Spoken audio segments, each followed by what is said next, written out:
It was the 20th of April, 2008. I won't go into what I'd done, but I'd broke the law. I was a criminal once again, and I couldn't believe how how low I felt, how sickened it made me feel. My stomach felt like it was coming out my mouth while I was just standing there, like somebody was pulling it out. And I asked for help, and I think the only help that I needed was I needed to go to prison to accept the guilt for what I'd done. And that's what I'd done. 10 minutes after I broke the law, I handed myself into the police station. While I was inside, I chose to, in a sense, punish myself. And while I was inside, I was punished at the same time as well. Because in prison, your punishment is they take your family away from you. They take your dignity away from you. You become a number instead of a human. But it's entirely up to you whether you class yourself as that number or you better yourself. And I believe I have bettered myself. I believe I'm a stronger person, and I've got a more understanding of life now and where I want to be in my life. Obviously, when you come to Islam, you know, people come with lots of baggage. You know, it's not like you take the Shahada and then your life is transformed.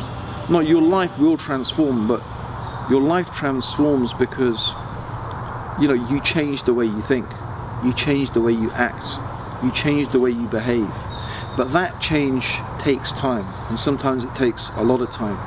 And, you know, people do have to be prepared, and they have to understand that that change takes effort. It takes, you know, you have to put the time into it, you have to put the effort into it. If you put the time, you put the effort, Islam is definitely the solution.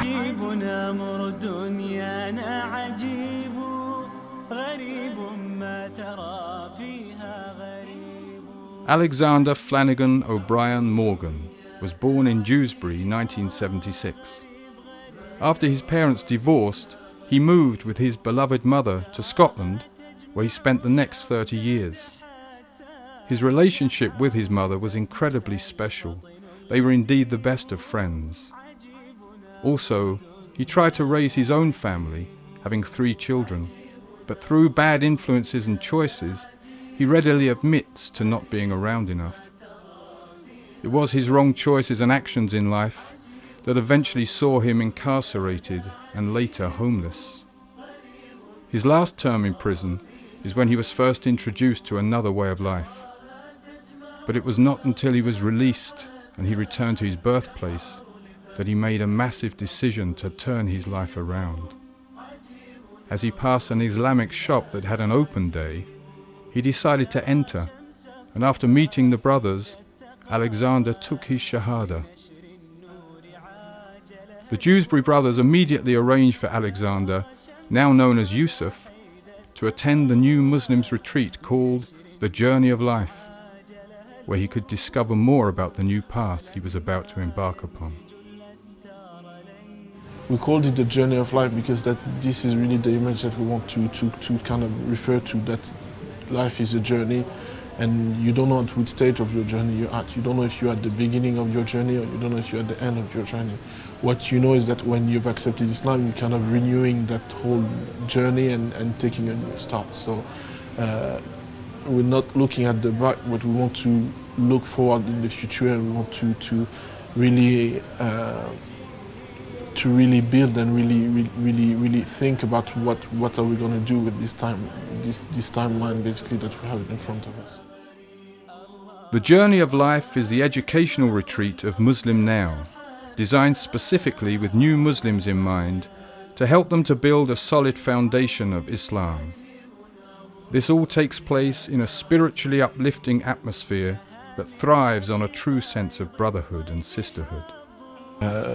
First day is always the most difficult because you have to prepare everything. You want everything to be perfect before the arrival of the attendees, and it's really a lot of preparation to make it really nice and really make it an outstanding experience for them.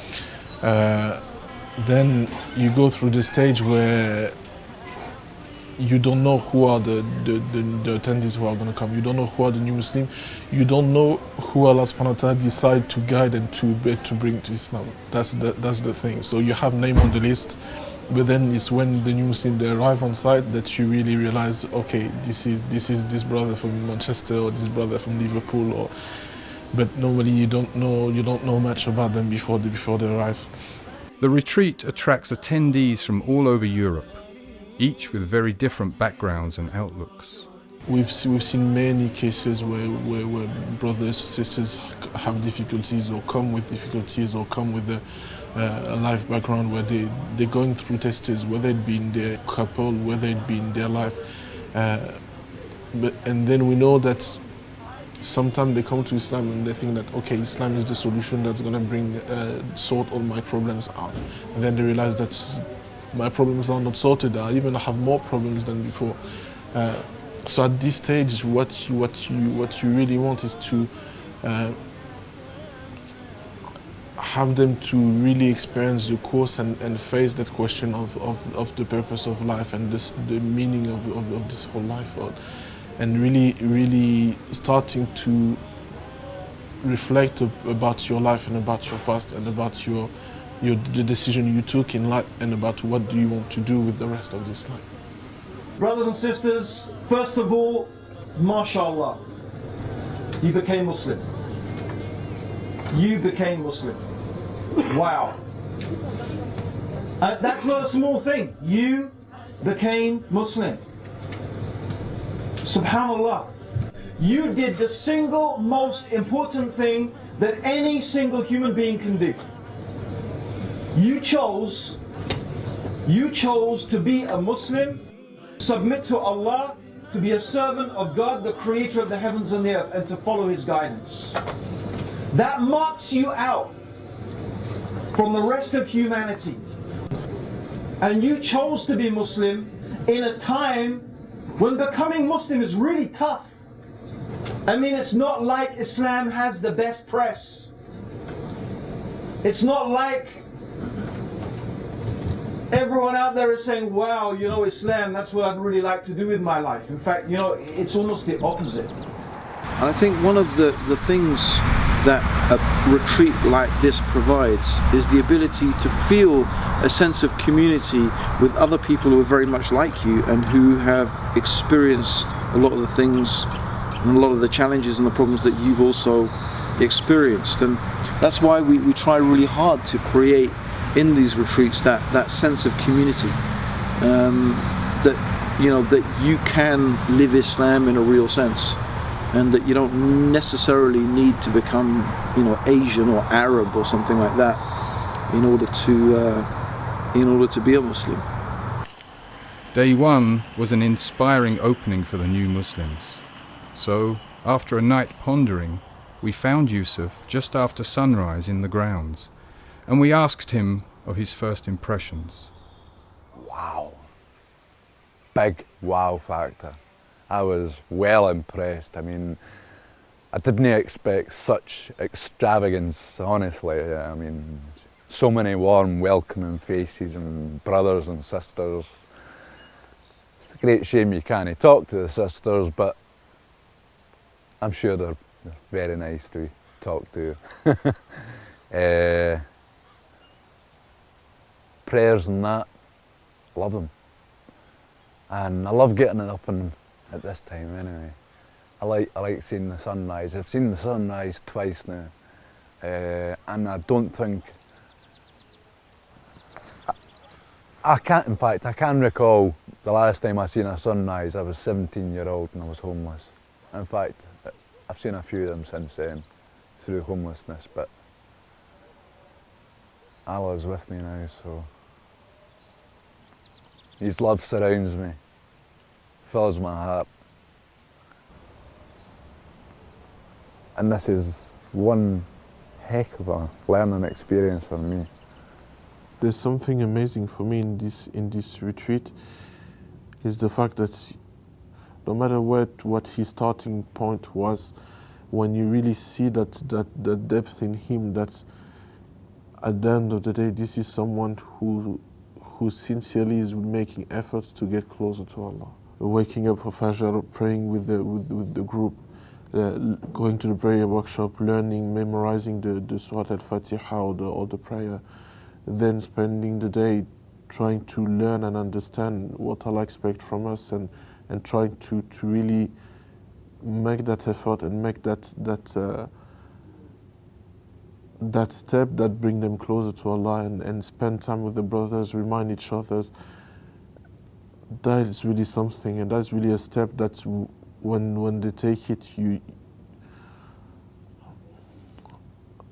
don't know how to explain that, but it's really beautiful to see that, and to see your brother coming close to Allah.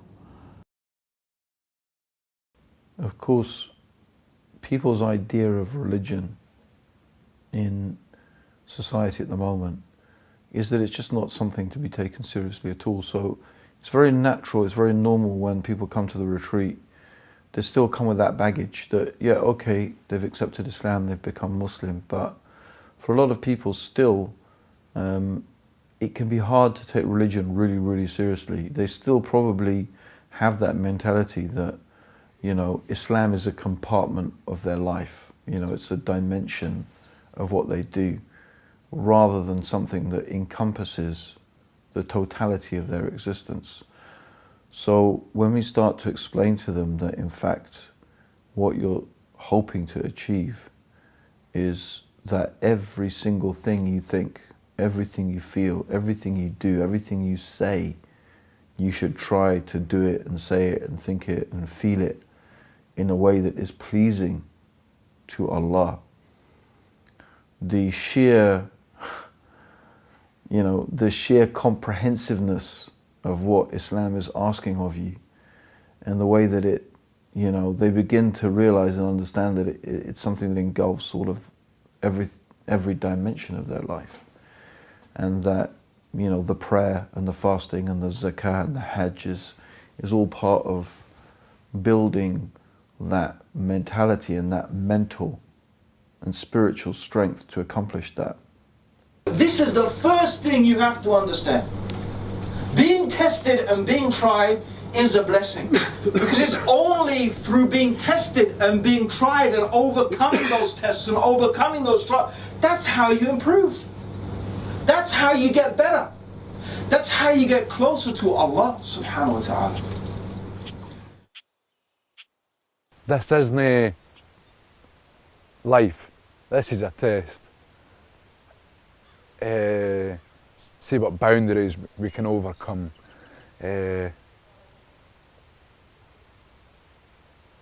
I've always known that there's been a higher purpose for me, but I've never knew what. I thought maybe it was maybe business, employment or something like that. But when I was over in Durham way staying, I had 2 of my own businesses and I still wasn't happy.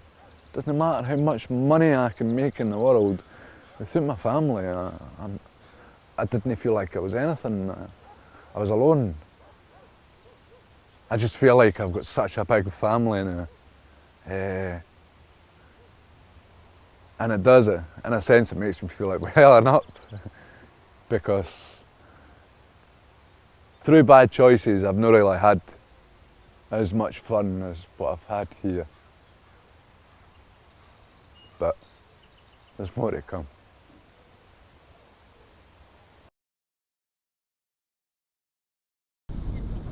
No retreat would be complete without the odd team-building exercise. And the journey of life has many ways to build kinship and love amongst the brothers. If you give us 5 of your cups, we'll give you another plank of wood back. No. Okay, they don't want to do the deal. How much are the cups worth? 5 cups for a plank of wood. But how much are these cups? Huh? No, 10 points.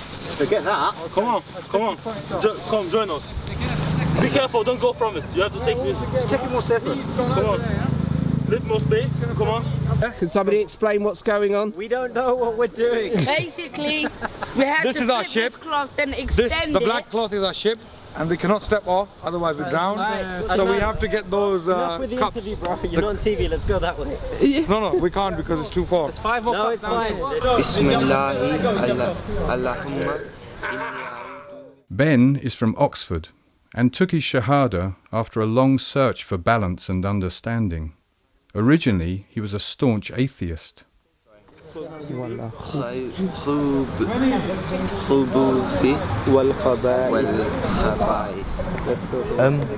As an atheist, I believe there was no God and there was no purpose to life. You make your own purposes. So that's what I was doing. I was making up things to pass the time away.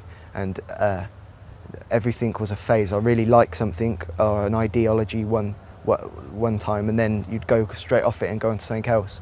And I came to think that it's not the reason of life, really. And it's quite a depressing reality that there's no actual reason for life, and you've got to fill it yourself. Humans aren't, well, I wasn't good enough to fill that myself, really. And so I accepted that was reality, and I just started carrying on researching philosophies, religions, just through interest. And for some reason Islam stuck out like a sore thumb for me. I always realised Islam and went and researched Islam, and then watched a movie called The Message about the Prophet, peace be upon him. Yeah, and after that I dreamt about Islam every day. So because I kept dreaming about it, I used to wake up with butterflies for some reason. I didn't know why, so all I did was research Islam, and then I had a feeling that this is the truth. But the thing is, my doubts were going, no, don't be stupid, Islam, God, you're an atheist, you know what I mean? And I had a lot of doubts, so I was really looking hard at evidence against Islam to make sure I wasn't blindly following anything. And the more I looked, the more certain I was it's true. So that's when I took my Shahada, yeah, and then started my life as a Muslim. That's what was easy in their life. Right? That's what it came. Most of the time, that's what it is. Yeah, they preferred the life of this world. All right. Yes, because the other path that went to paradise was tough. It was difficult. It was hard. It meant sacrifice. It meant this. It meant that. Right. And the path to hell was broad and open and easy. Mikhail is a journalist, investigator, and prolific writer about paranormal activities. The opportunity to come to this retreat, in a way, was I was looking, I think, for a grounding in basics, an opportunity to ask questions, to fill in gaps that maybe, you know, I hadn't, questions I maybe should have asked other people and didn't, to hear other people's experiences, to be amongst other reverts, right? Because sometimes, right, even though I think of myself as a hard-bitten journalist, when you're amongst people who know an awful lot more about something than you do, right, you still feel that intimidation, you know, you feel like the new kid on the block, right? And at 53, you don't want to feel like the new kid on the block. So, whilst investigating a mysterious paranormal attack, he was led to the Quran.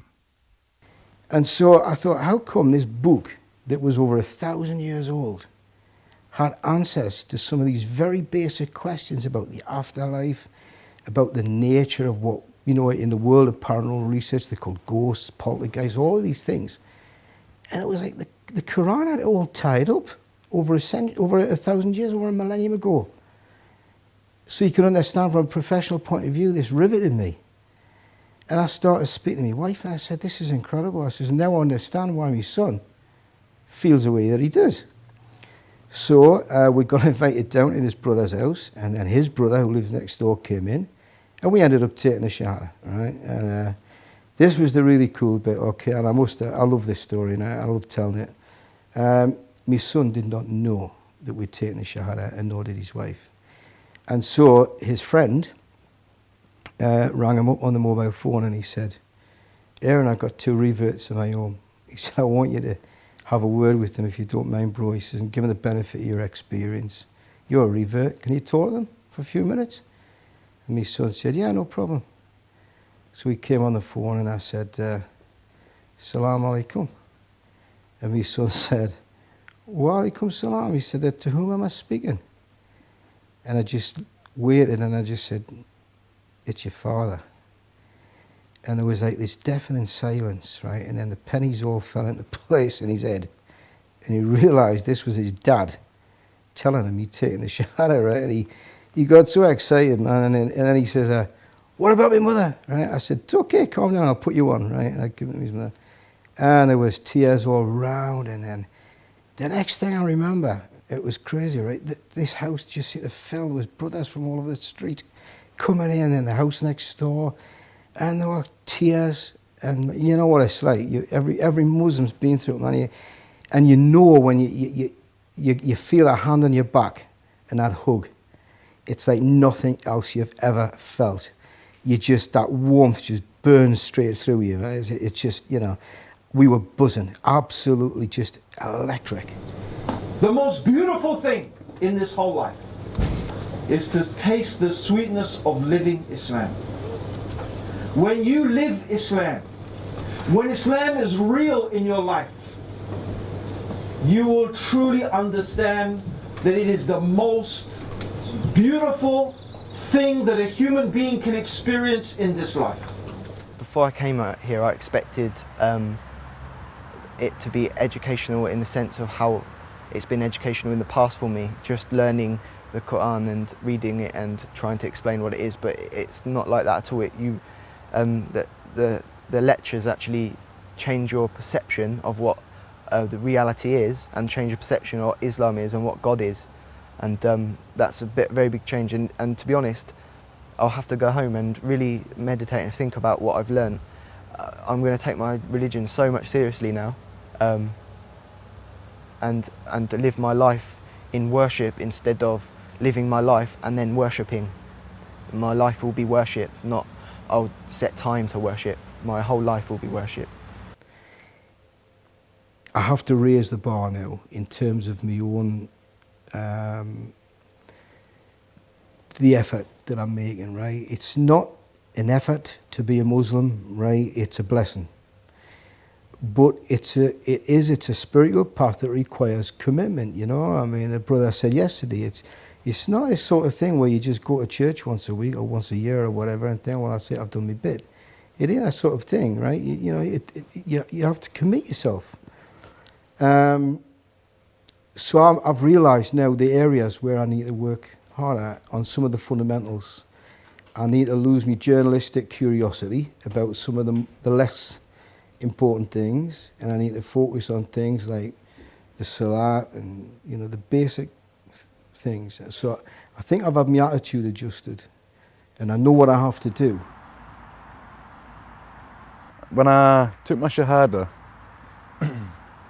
I wasn't praying all the time, and because I never knew how to pray, I was just copying people, mimicking, and there's no point in my eyes in mimicking it if you don't actually understand it, like I've been taught while I've been here. Now I know the words, I know how to pray now as well, and I'm learning more and more as I go along, as the day progresses. And I'm proud to pray, so proud to pray. I came here Thursday night, it was too warm, I woke up sweating. Friday night, the same. Whereas last night, before I went to bed, and it's the first time I've done this, I prayed to Allah and asked him, begged him for a peaceful sleep. And I got one of the best sleeps.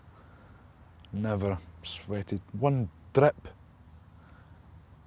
And it was beautiful. It was overpowering.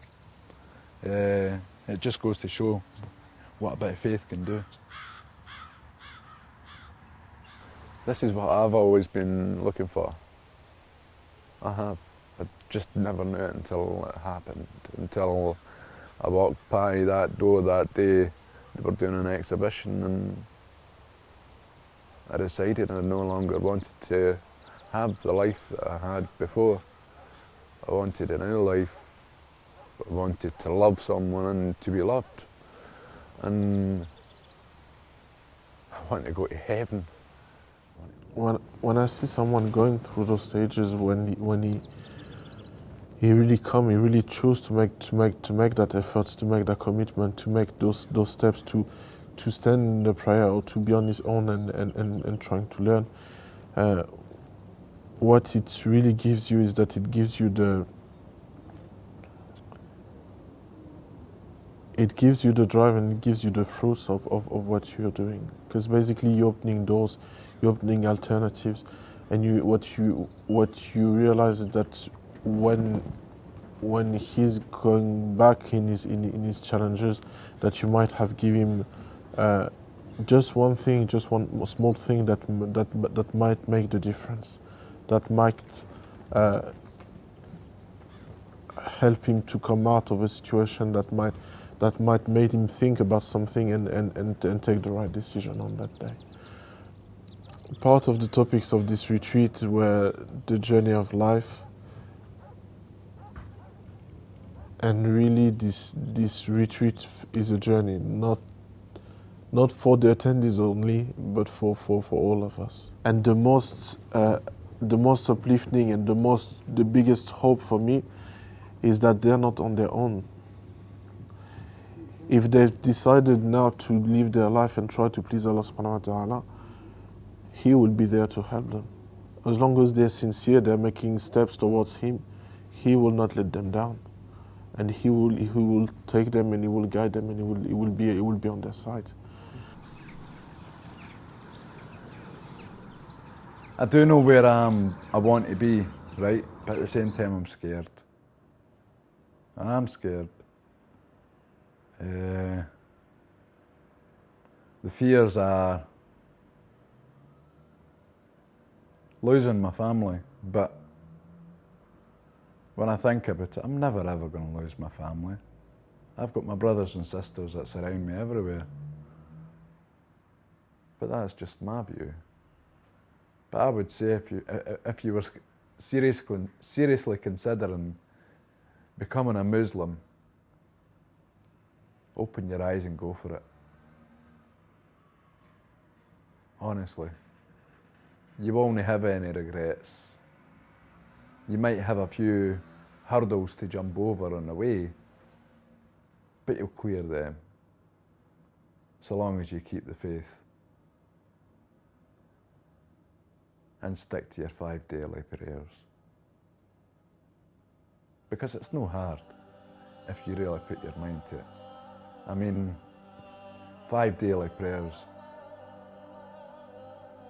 for a life of eternal life and love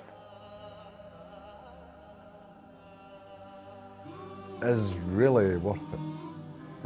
It's worth it.